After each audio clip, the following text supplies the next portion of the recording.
Assalamualaikum warahmatullahi wabarakatuh. Bismillah, alhamdulillah, wa syukurillah, ala nikmatillah, la haula wa la quwata illa billah, amma ba'du. Pemirsa, ketemu kembali dengan Kelamong Putro. Salam budaya warisan Nusantara.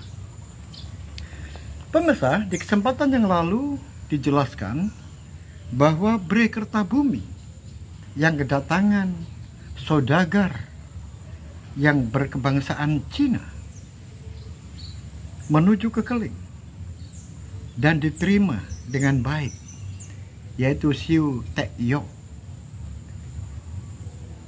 Siu Tekyo yang merupakan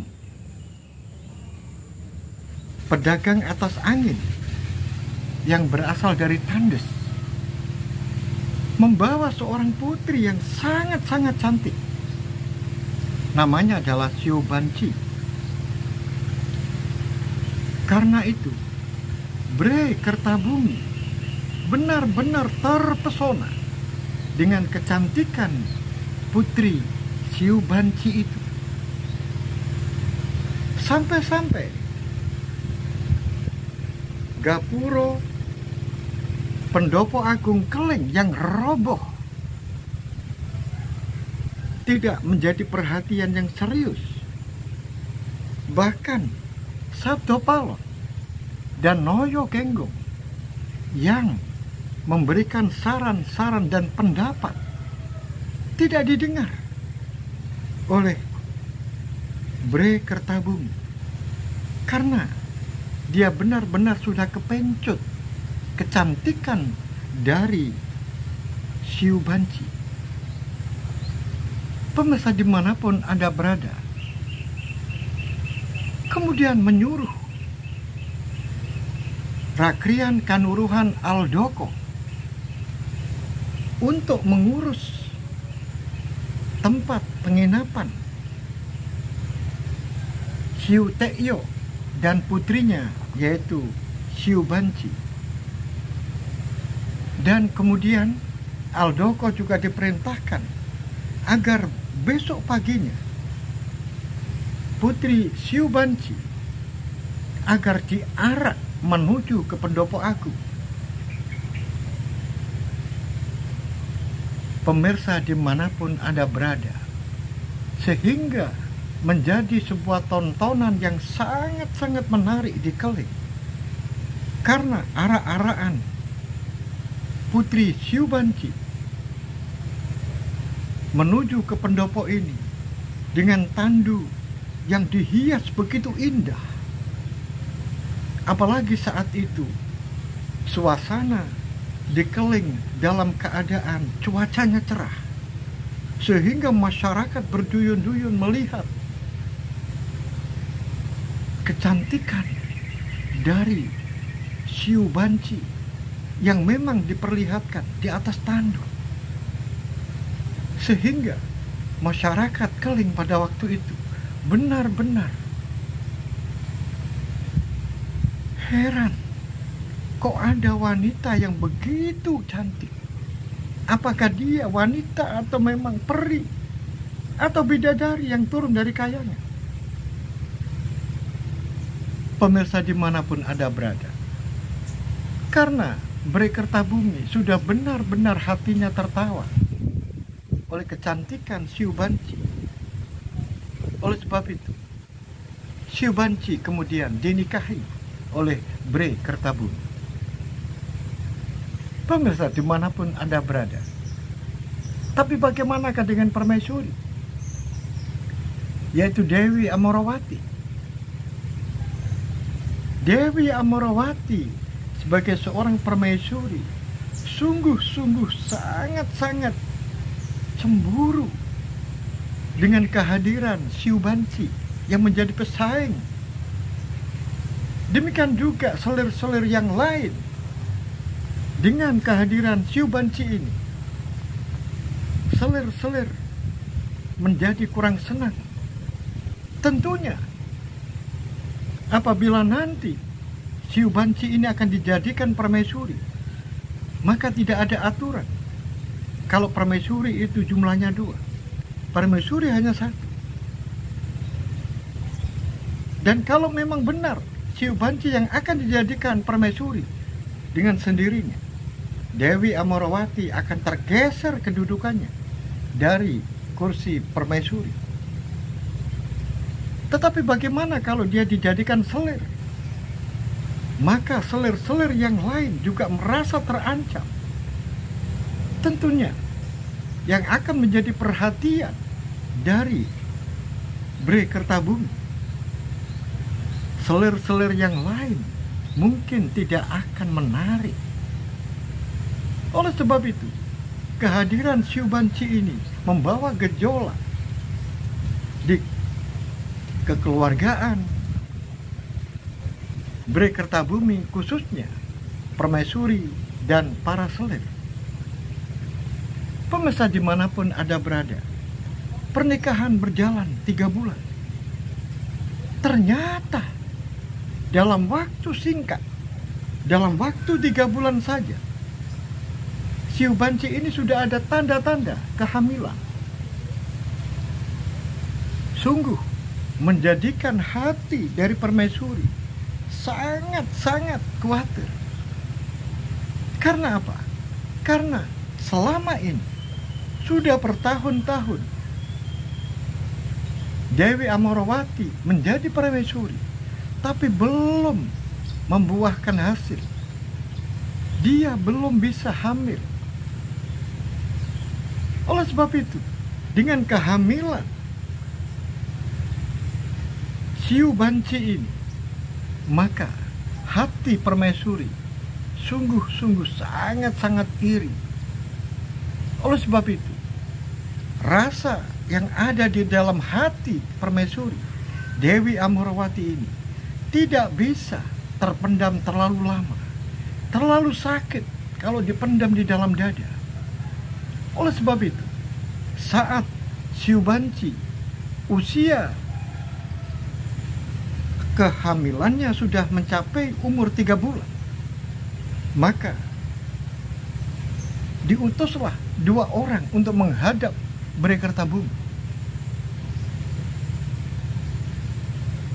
Saat utusan itu menghadap kepada Bhre Kertabumi, maka 2 utusan itu diterima di balai pusaka. Sambil Bhre Kertabumi merawat pusaka-pusakanya, maka 2 orang utusan itu datang. Mohon ampun Gusti, hamba hadir diutus oleh Gusti Permaisuri. Katakan saja apa yang ingin disampaikan. Mohon ampun Gusti, hamba diperintahkan Permaisuri apabila ada kesempatan Anda diundang untuk ke Puri Permaisuri.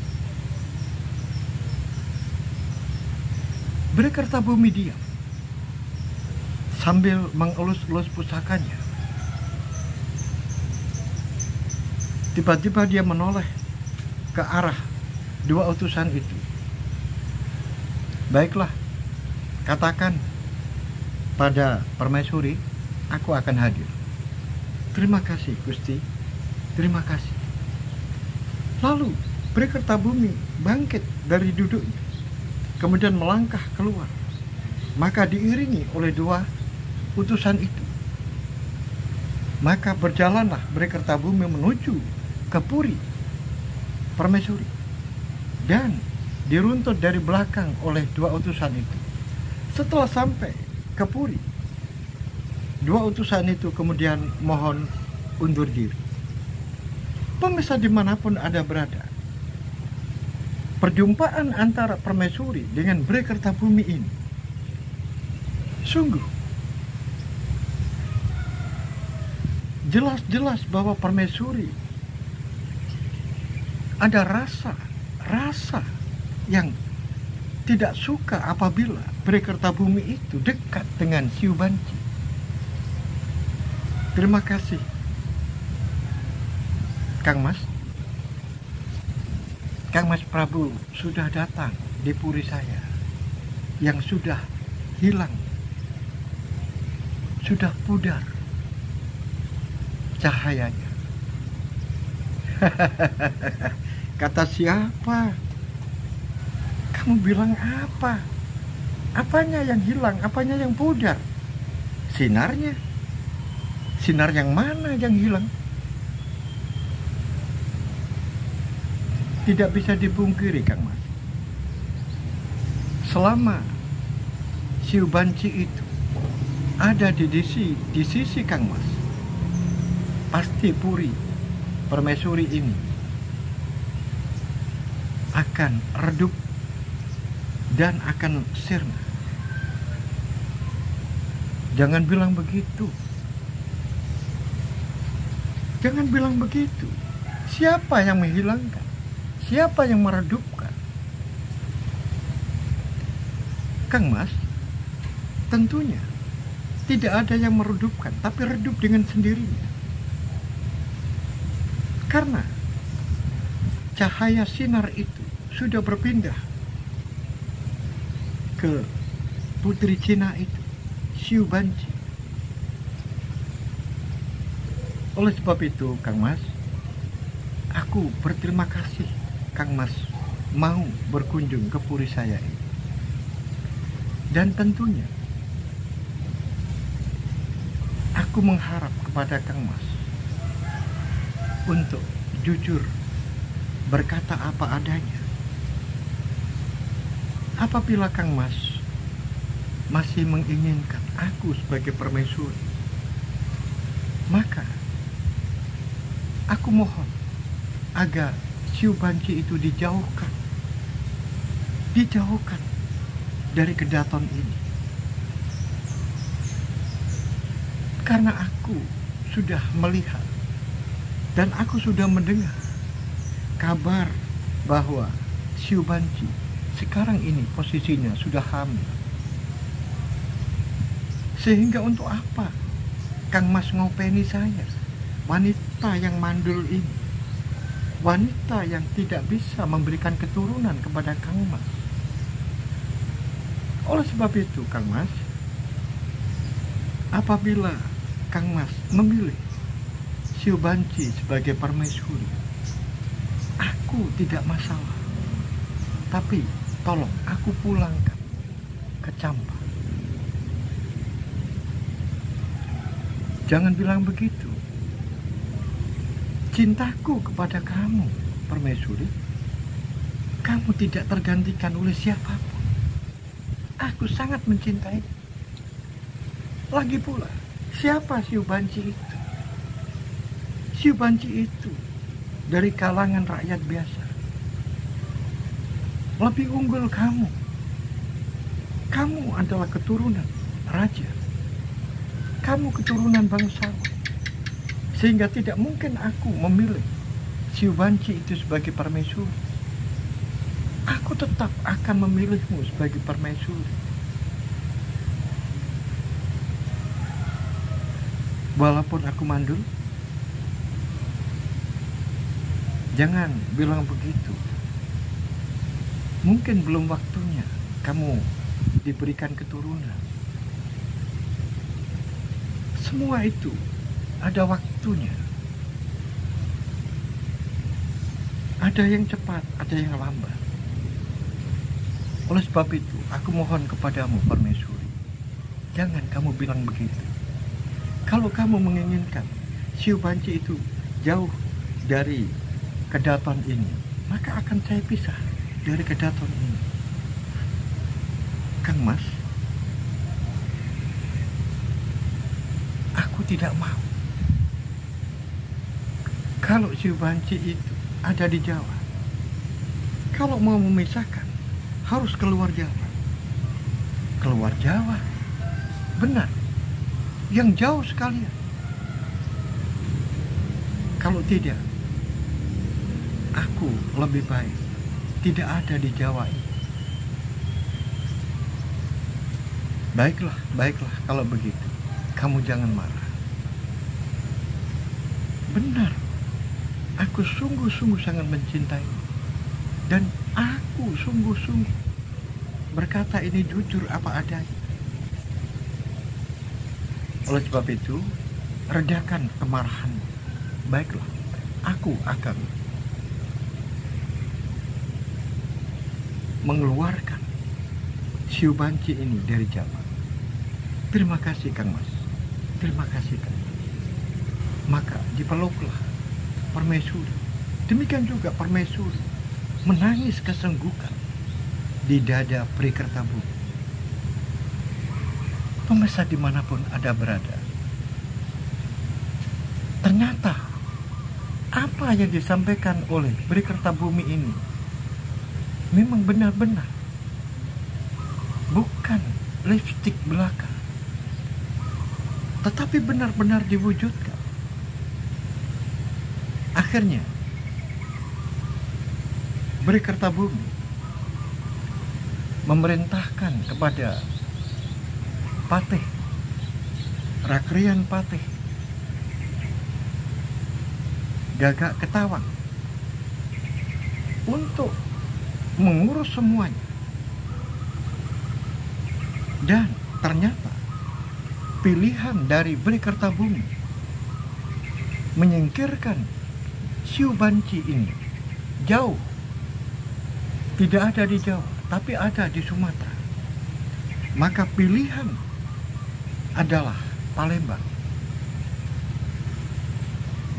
Pemirsa dimanapun Anda berada, betapa senangnya Dewi Amorowati mendengar kabar kalau Siu Banci akan dibawa ke Palembang.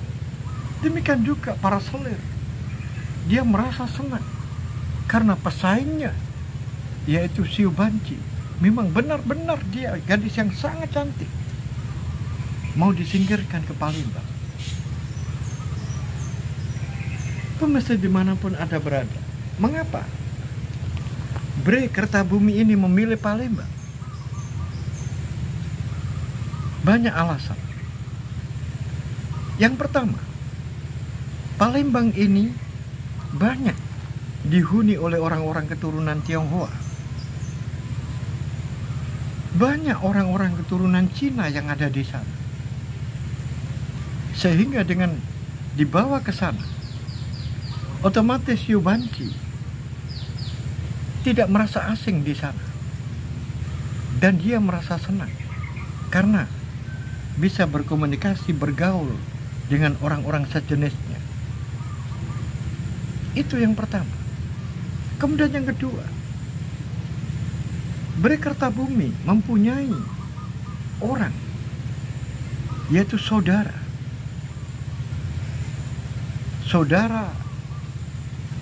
tunggal ayah lain ibu.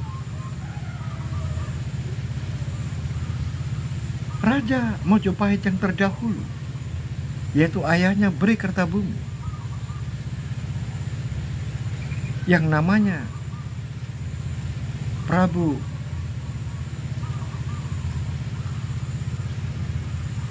Mertowijoyo atau Sri Rajasa Wardana, pernah menikah dengan orang keturunan Cina. Kemudian melahirkan seorang anak laki-laki yang kemudian diberi nama Haryodamar. Diberikan tugas untuk mengatur pabrik pembuatan bubuk-bubuk mesiu yang ada di Palembang. Nah sekarang, karena keberhasilannya, maka oleh ayahnya diangkat menjadi pimpinan wilayah yang ada di sana. Nah, oleh sebab itu,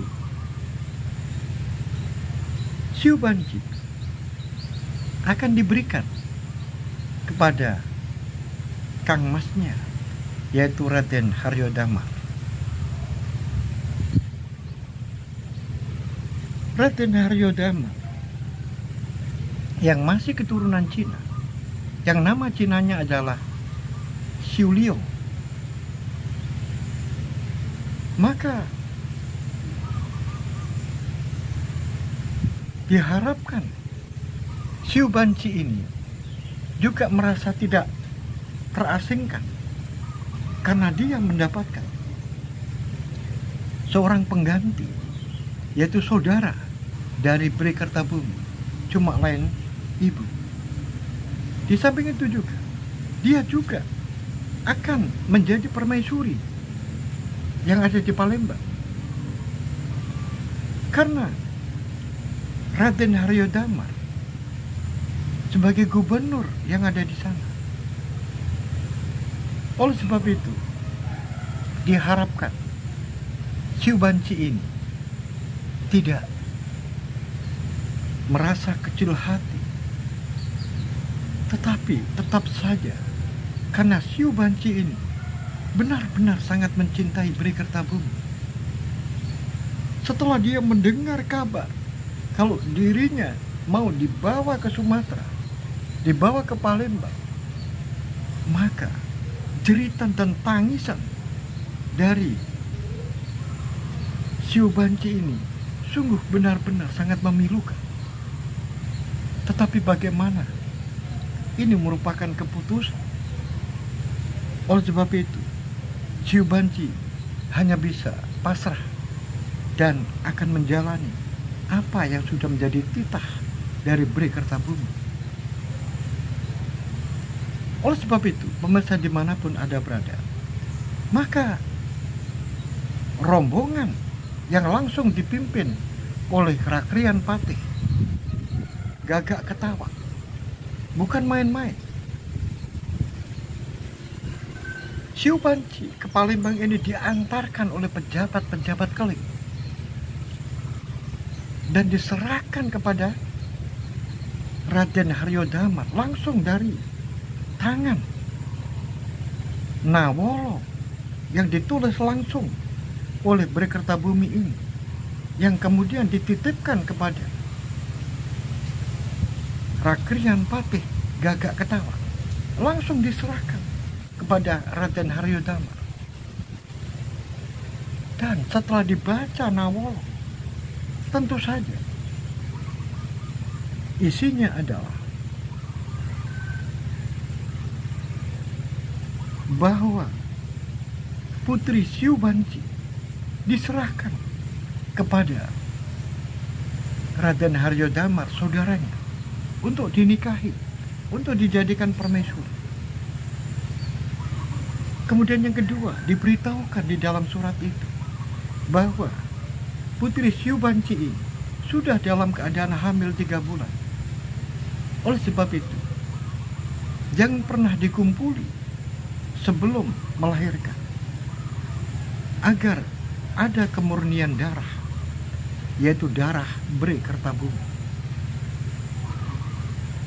Pemirsa dimanapun Anda berada, maka berangkatlah rombongan dari Keling menyusuri Kali Brantas dengan naik jung. Setelah di Canggu, rombongan ini beristirahat sebentar, kemudian dilanjutkan ke Ujung Galuh. Setelah sampai di Ujung Galuh, tidak langsung berangkat menuju Palembang karena menunggu kapal. Oleh sebab itu, Siu Banci kemudian izin kepada pimpinan rombongan, yaitu Rakrian Patih Gagak Ketawang, bahwa dirinya bermaksud ingin berpamitan dengan ayahnya. Alangkah terkejutnya Gagak Ketawang, bukankah ayah dari Siu Banci ini ada di Keling, yaitu Siu Tekyo? Ternyata Siu Banci menjelaskan bahwa Siu Tekyo itu adalah ayah angkatnya. Dia mempunyai ayah kandung yang berada di Tandes. Oleh sebab itu, tidak boleh Siu Banci ini berangkat sendirian. Oleh sebab itu, langsung diantar oleh rombongan secara bersama-sama yang langsung dipimpin oleh Rakrian Patih Gagak Ketawang, yaitu menuju ke Tandes menemui ayah kandung dari Siu Banci. Pemirsa dimanapun Anda berada, ternyata Siu Banci itu memang benar-benar bukan anaknya Siu Teio. Dia adalah seorang putri yang dilahirkan dari rahim Jawa, tetapi ayahnya adalah Cina. Ayahnya bernama Tan Go Wat. Tan Go Wat ini menikahi gadis Jawa, kemudian melahirkan seorang anak perempuan yang namanya adalah Tan Engkian.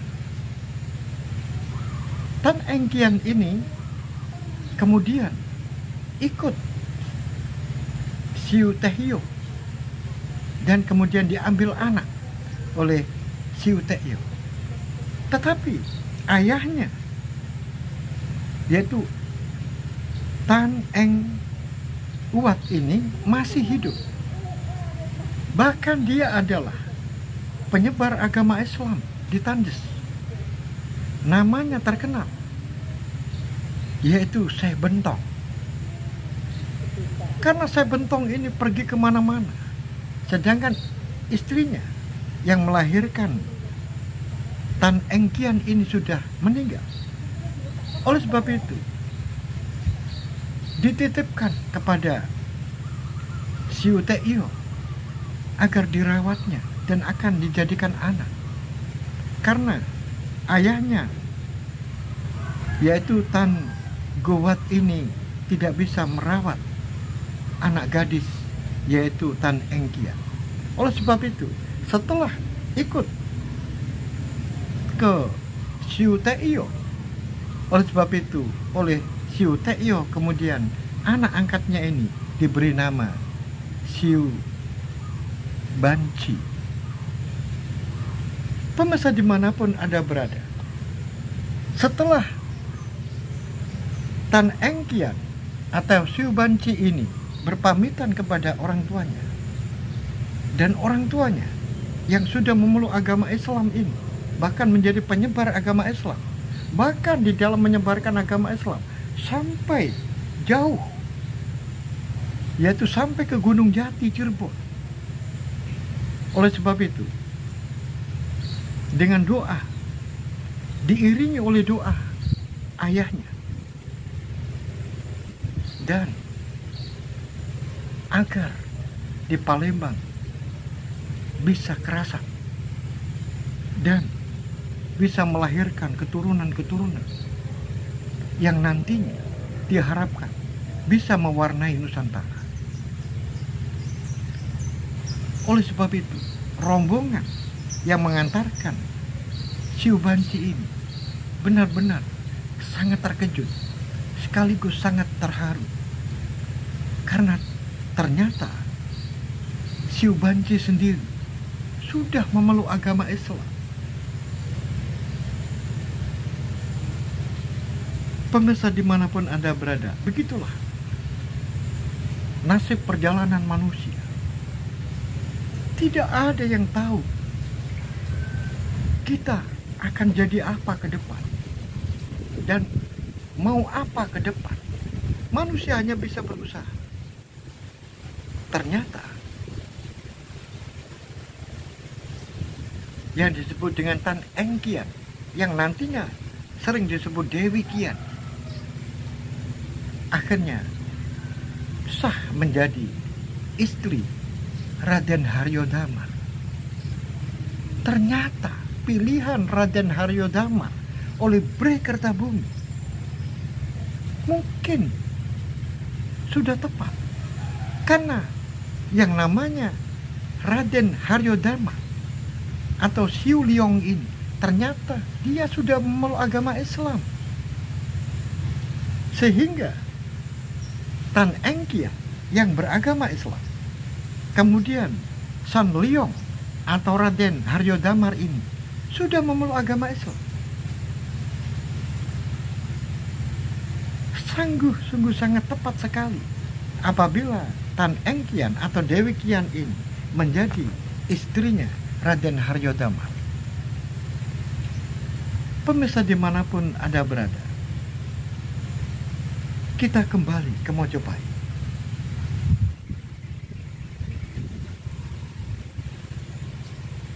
Di Mojopahit menjadi sebuah pembahasan yang sangat serius di wilayah kekuasaan Sabto Prabu, yaitu keluarga-keluarga besar dari Mojopahit. Karena kekosongan kekuasaan tidak boleh diterus-teruskan, harus ada yang segera mengisi. Oleh sebab itu, Sabto Prabu berkewajiban untuk mempertemukan antara Bri Kertabumi dengan Bri Wengker, yaitu Raden Girisa Dia Suryawikrama. Karena dua orang ini kemungkinan tidak akan bisa bertemu kalau tidak ada jembatan atau perantara atau mediatornya. Nah, paling tepat mediator itu tidak lain adalah Dewan Sabto Prabu, yaitu Dewan Keluarga Mojopahit. Karena apa? Karena Mojopahit tahu bahwa sekarang dunia berubah. Orang-orang Islam dengan kemenangan Sultan Muhammad yang kedua meruntuhkan Turki atau meruntuhkan Konstantinopel, kemudian merubah Konstantinopel menjadi Istanbul, merubah gereja-gereja menjadi masjid. Sungguh hal itu mendorong Sabto Prabu untuk segera bersidang. Maka dipanggillah antara Bri Kertabumi dengan Raden Girisawardana Dia Suryawikrama ke kota raja, dan kemudian berembuk bersama. Dan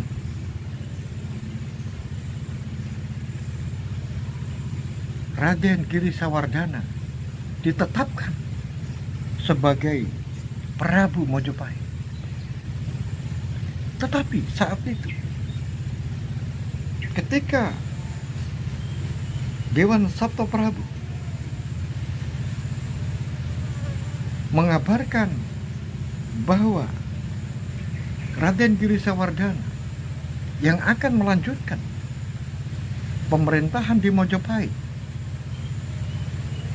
dan Bri Kertabumi saat itu ada di tempat itu dan dimintai pendapat, maka apa yang dikatakan oleh Bri Kertabumi? Yang dikatakan oleh Bri Kertabumi adalah tidak masalah, karena Bri Kertabumi sangat tahu dia yang punya hak. Mengapa sampai saat itu batal dilantik? Karena Kang Masnya ini melakukan tindakan-tindakan evos, yaitu pamer kekuatan dan mengejek-ejek daerah-daerah yang dilewati, terutama adalah Keleng saat itu. Oleh sebab itu, kalau dirinya tidak masalah, sedangkan anak buahnya, yaitu Patih Gagak Ketawang saat itu marah dan akhirnya membawa kembaran pasukan yang jumlahnya sama, yaitu 10.000 dengan lengkap berpakaian, senjata, dan siap untuk perang.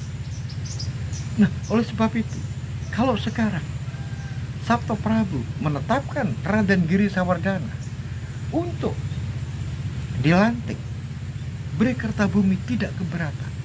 Tetapi yang menjadi permintaan dari Bri Kertabumi adalah jangan pernah bertindak kejam terhadap orang-orang atas angin.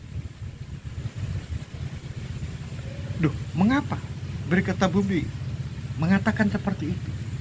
Karena keluarga dari Raden Girisawardhana ini, adik-adiknya, ini sangat tidak suka terhadap orang-orang asing, orang-orang atas angin. Bahkan dia punya kakak, yaitu Bre Paguhan yang ketiga, sampai terbunuh di Canggu. Siapa yang membunuh? Tidak ada yang tahu. Tetapi yang jelas, Bre Paguhan yang ketiga itu dibunuh di Canggu karena Bre Paguhan yang ketiga itu adalah orang-orang yang tidak suka terhadap orang-orang atas angin, sehingga mereka dibunuh oleh orang-orang yang tidak dikenal. Mungkin saja itu adalah utusan-utusan atau bayaran dari orang-orang atas angin, karena mereka di dalam berdagang dirintangi oleh Bre Paguhan yang ketiga, yaitu kakaknya Raden Girisawardhana.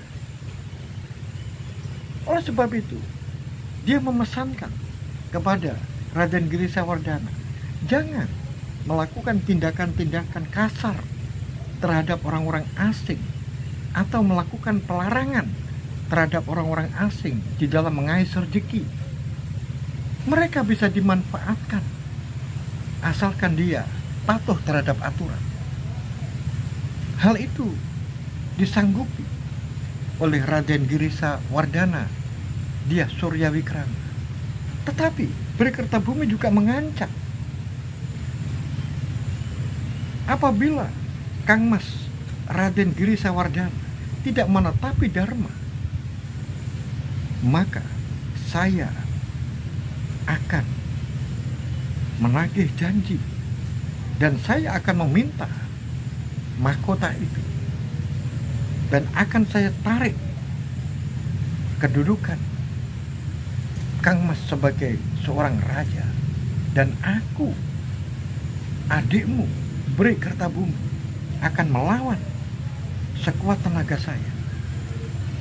Ingat, apabila Kang Mas melakukan pelanggaran-pelanggaran di dalam menjalankan pemerintahan, tetapi semuanya itu diiyakan oleh Raden Girisawardhana, disanggupi oleh Raden Girisawardhana, dan setelah itu dilantiklah Raden Girisawardhana untuk meneruskan pemerintahan agar Mojopahit tidak terjadi kekosongan. Pemirsa dimanapun Anda berada, beberapa bulan kemudian laporan dari Rakrian Patih Gagak Ketawang dan para pembesar-pembesar yang ada di Keling, di samping mengabarkan tentang Dewi Kian yang sudah kerasan di Palembang, dan juga menitipkan salam kepada Bre Kertabumi yang dilakukan oleh Raden Haryodama, maka Rakrian Mantri Gagak Ketawang juga memberikan laporan tentang anak buah prajurit-prajurit dari Mengkang. Rupa-rupanya apa yang disampaikan oleh Bre Kertabumi saat di Kota Raja yang langsung di hadapan Sabta Prabu ini memang diijakan oleh Raden Girisawardhana, tetapi itu menurut Rakrian Patih Gagak Ketawang hanya manis di mulut saja, dan itu hanya sebagai pemanis saja. Sesungguhnya yang ada di dalam hati Raden Girisawardhana adalah sebaliknya. Karena Raden Girisawardhana itu mungkin menganggap Keling ini tidak ada apa-apanya. Hal itu terbukti. Ternyata di perbatasan antara Keling dengan Wengker terjadi insiden. Mereka menancapkan bendera-bendera Wengker yang mana memakan perbatasan. Dengan seenaknya mematok perbatasan-perbatasan antara Wengker dengan kekuasaan di Keling tanpa ada pemberitahuan. Mestinya kalau mereka itu ingin tidak membuat gara-gara di dalam mematok perbatasan, mestinya harus memberitahu kepada penguasa yang ada di Keling. Tetapi mengapa mereka sepihak langsung menancapkan bendera-bendera, yaitu bendera-bendera Wengker yang ada di perbatasan? Nah, ini menurut hamba Prabu, ini merupakan tindakan memancing kemarahan, dan ini menganggap bahwa Keling itu mungkin tidak ada apa-apanya, diremehkan oleh Wengker. Atau mereka sengaja memancing agar Keling marah. Tapi bagaimana menurut pendapatmu? Menurut pendapat hamba Pikulun, tidak bisa didiamkan. Karena dia sudah melanggar. Kemudian, apa yang harus kita lakukan? Kita harus melawan.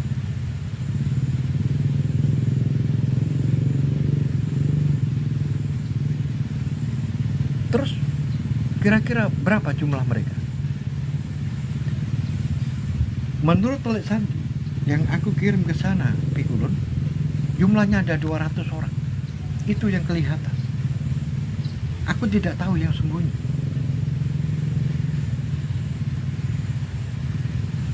Karena apa? Yang aku khawatirkan, mereka memang sengaja memancing supaya orang-orang Keling datang ke sana, kemudian melakukan perlawanan. Kemudian yang terlihat hanya 200, tetapi yang sembunyi mungkin lebih banyak. Nah, kalau begitu, kirimkan saja pasukan kita. Pilih yang terbaik, tapi jumlahnya separuh dari yang kelihatan itu. Kemudian, kirim orang-orang yang tidak berseragam prajurit. Kirim 1000 orang yang menyamar sebagai masyarakat biasa. Sebar mereka. Sehingga secara kasat mata, kita yang datang hanya 100 orang. Tapi pilih prajurit-prajurit yang hebat. Sehingga nanti, kalau memang benar-benar yang tersembunyi itu tidak ada, biarkan mereka akan bertempur 100 melawan 200 orang. Kalau 100 orang itu kalah, maka hal itu biasa, karena 100 melawan 200. Tetapi yang aku harapkan, 100 orang itu bisa mengalahkan 200 orang. Sehingga kita bisa mengatakan kepada mereka, prajurit-prajurit Wengker, walaupun 200 orang bisa dikalahkan oleh prajurit-prajurit Keling yang hanya 100 orang.